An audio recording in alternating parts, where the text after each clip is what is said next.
চন্দ্রযানের সাফল্যের পর এবার টার্গেট সূর্য। সূর্যের ওই উত্তাপের মধ্যে কাছাকাছি পৌঁছে যাবে আদিত্য এল1। ঠিক কতটা কাছে পৌঁছবে, আর সূর্য সম্পর্কে কি তথ্যই বা আমাদের কাছে পাঠাবে আদিত্য এল1? ইসরোর বিজ্ঞানীরা আদিত্য এল1কে ঠিক কোথায় পাঠাতে চলেছে সূর্যের একটি মডেল তৈরি করেছেন বিআইটিএম এর শিল্পীরা। আমাদের সঙ্গে রয়েছেন বিআইটিএম এর বিজ্ঞানী রাকেশ মজুমদার।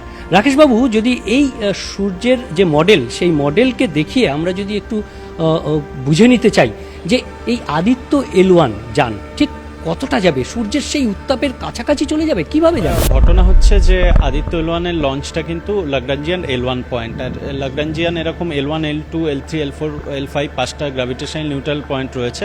তো পৃথিবী আর সূর্যের মাঝখানে একটা পয়েন্ট, যেখানে কিনা পৃথিবীও সমানভাবে টানছে, সূর্যও সমানভাবে টানছে। সূর্যের গ্র্যাভিটি বেশি, সে বেশি টানতে পারে, এই জন্য এই পয়েন্টটি কিন্তু পৃথিবীর বেশি কাছে। কিন্তু এই পয়েন্টে যাওয়ার অ্যাডভান্টেজ যেটা রয়েছে সেটা হচ্ছে সারাক্ষণ, যেরকম কোনো টেলিস্কোপ দিয়ে সূর্যকে অবজার্ভ করলে সেটা আমরা অবজার্ভ করতে পারি শুধু দিনের বেলা, রাতের বেলা নয়। তাছাড়াও অ্যাটমসফিয়ারের জন্য সূর্য যে অ্যাক্টিভ রয়েছে ইউভি ওয়েভলেংথে, এক্সরে ওয়েভলেংথে, সেই ইনফরমেশনগুলো পাওয়া যায় না ওজোন লেয়ার থাকার ফলে। এটা যদি একটু এই সূর্যের যে মডেল শিল্পীরা তৈরি করেছেন, এই মডেল দেখিয়ে যদি একটু বলেন। হ্যাঁ, বলবো। এটা হচ্ছে সূর্যের কোর, যেখানে নিউক্লিয়ার ফিউশনটা চলছে। আমরা জানি আমাদের সমস্ত এনার্জি সোর্সই হচ্ছে সূর্য। সূর্য যদি অফ হয়ে যায়, মানে আমি যদি একটা ইমাজিন করে নিই, তাহলে কিন্তু আমাদের এটা পৃথিবীতে সব কিছুই জীবন নষ্ট হয়ে যাবে। তো কোরে নিউক্লিয়ার ফিউশন হচ্ছে, যেখান থেকে সেই এনার্জিটা আমরা পাচ্ছি। হাইড্রোজেন ফিউশন হয়ে হিলিয়াম তৈরি হচ্ছে। তারপর হচ্ছে রেডিয়েটিভ জোন। আমরা জানি রেডিয়েটিভ, কন্ডাকটিভ আর কনভেকটিভ, এই তিনটে প্রসেসে এনার্জি ট্রান্সফার হয়। এখানে রেডিয়েশনের মাধ্যমে এনার্জি ট্রান্সফার হয়ে যাচ্ছে। তারপর এটা হচ্ছে 0.3 টু 0.7 আর নট, 0.3 আর নট, 0 টু 0.3 আর নট। তারপর হচ্ছে আমাদের কনভেকটিভ জোন, যেখানে কিন্তু আমাদের এটা কিন্তু চলে আসছে পুরো কনভেকটিভ লেয়ারের মধ্যে, যেখানে কিনা কনভেকশন হচ্ছে। যেরকম আমরা জল ফোটালে, চা গরম করলে একটা কনভেকশন হয়, এখানে প্লাজমা গরম হয়ে উপরে আসছে এবং নিচে আবার ঠান্ডা হয়ে নেমে যাচ্ছে।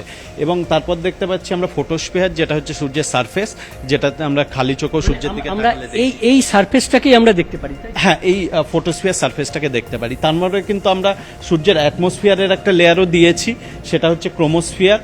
এবং তারও উপর রয়েছে আমাদের করোনা, আমাদের অতিমারি করোনা নয়, এটা সোলার করোনা।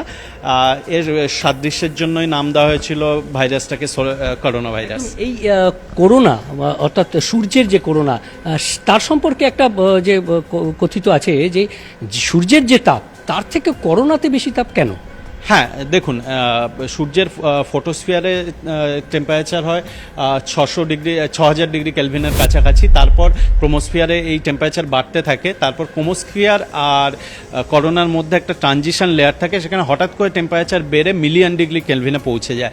এর কারণ সায়েন্টিস্টরা বের করেছেন, যেটা mainly DC heating, AC heating, flare হচ্ছে, যেটা কিনা অনেক হাইড্রোজেন বোমার সমান চেয়েও বেশি একটা এনার্জি প্রডিউস করছে। বিভিন্ন রকম ওয়েব আসছে সেখান থেকে, এটা ম্যাগনেটো হাইড্রোডাইনামিক্যাল ওয়েব বলা হয়। সেই ওয়েব এনার্জি এনে বসিয়ে দিচ্ছে করোনায়। এর ফলে করোনাল মাস ইজেকশন আসছে, তার মধ্যে দিয়েও এনার্জি ট্রান্সফার হচ্ছে। তো এই বিভিন্ন রকম রয়েছে, কিন্তু এখনো পুরোটা কিন্তু অজানা। একদমই। আর এই অজানা তথ্যই আদিত্য এল1 খুঁজে বের করবে। আরও একটি বিষয় নিয়ে সাধারণ মানুষের আগ্রহ থাকে, যে সৌরঝড় লণ্ডভণ্ড করে দেয় আমাদের স্যাটেলাইট সিস্টেমকে। সৌরঝড়টা কি? হ্যাঁ, সৌরঝড়টা মেনলি হচ্ছে সবসময় কিন্তু সূর্য তার মাস লস করছে, সবসময় এনার্জেটিক পার্টিকেল এবং রেডিয়েশন সূর্য থেকে বাইরে বেরিয়ে আসছে।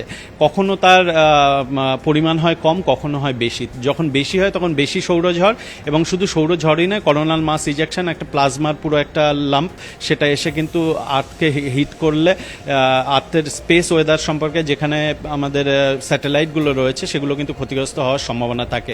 এই আদিত্য এল1 কিন্তু খবর দিয়ে দেবে কখন এগুলো আসতে চলছে, যাতে আমরা প্রিভেন্টিভ মেজার তার জন্য নিতে পারি। একদমই। আর এই সাধারণ মানুষের কি কাজে লাগবে, যে কথাটা আপনি একটা উদাহরণ দিলেন, যে আদিত্য এল1কে ইসরো পাঠাচ্ছে সূর্যের কাছাকাছি, ঠিক কি কি মিশন নিয়ে পাঠাচ্ছে, সাধারণ মানুষের কি কাজে লাগবে?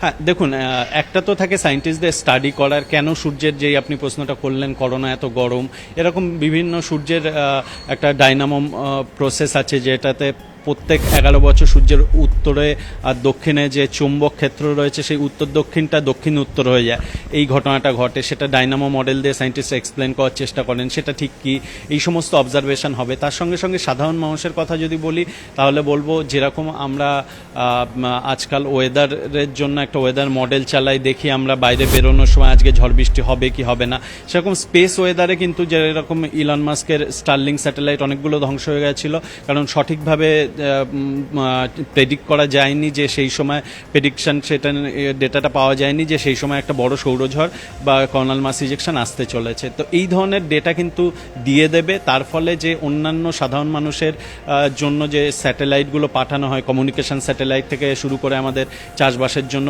বিভিন্ন এগ্রিকালচার স্যাটেলাইট বা আর্মি স্যাটেলাইট, সেগুলো পাঠানোর সময় কিন্তু কোটি কোটি টাকা আমাদের ট্যাক্স পেয়ার্স মানি থেকে খরচ হয়, সেটা যাতে জলে না যায়, সেটা যেন আমরা সঠিক সময়ে আমরা পাঠাতে পারি, তার জন্য কিন্তু এই আদিত্য এল1 খবর বলে দেবে যে সূর্যের অবস্থা কেমন এবং সেটা এখন তখন পাঠানোর জন্য কতটা সুরক্ষিত।